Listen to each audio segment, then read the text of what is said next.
Mahalo for tuning in to Island Focus and joining me in meeting Linda Santos, Director of the Honolulu Zoo. Glad you could be with us. And thank you so much for taking the time from a busy morning here at the zoo. Thank you for having me.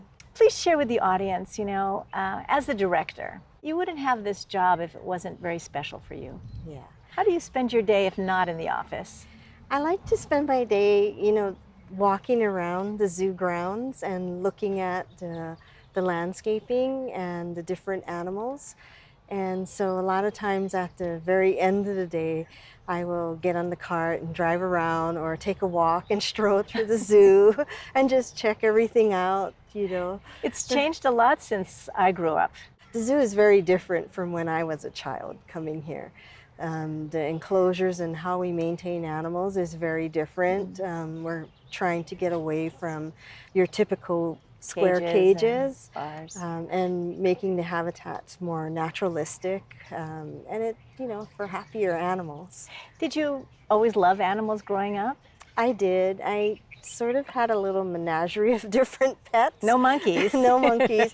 Your normal cats, dogs, turtles, fish, different things. And I've always been interested in learning all about different things about different animals.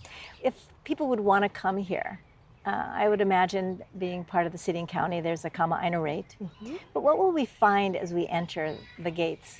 So I think if you're coming from Waikiki and you first enter the zoo, the first thing you see is we have two animal exhibits up front, the waterfowl pond and then the flamingos. But as you enter to this area of the zoo, it's a huge green space.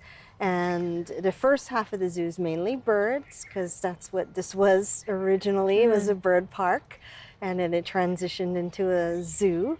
So there's a lot of lawn space for picnicking, kids to run around and exercise, and then you just get to stroll and see the different animals. So it's a really beautiful space just to have some peace and quiet, or families to come and enjoy. And to think and to walk and just to hear birds too, and monkeys screaming. We heard that this morning. Yes. You had one message to the public. I know you're very grateful that the public has supported the City Council and your budgeting, but what would that message be?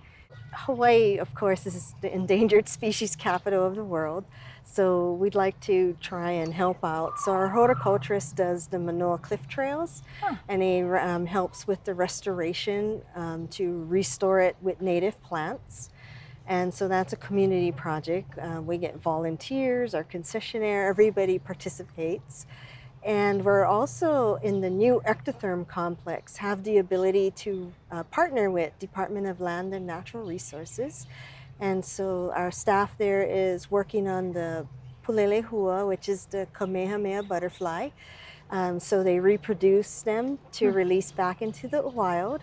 And we're also now taking on the Oahu snail, which it was very limited. So we're rearing those to release back into the wild as well. We might pause at that moment. I don't want the snails in my yard. We look forward to looking a little bit further into the zoo and what you have to offer. And I want to thank you for the time you've spent with us this morning. Thank you. Thank you very much. We've been listening to Linda Santos, who is director of the Honolulu Zoo. Mahalo for joining us.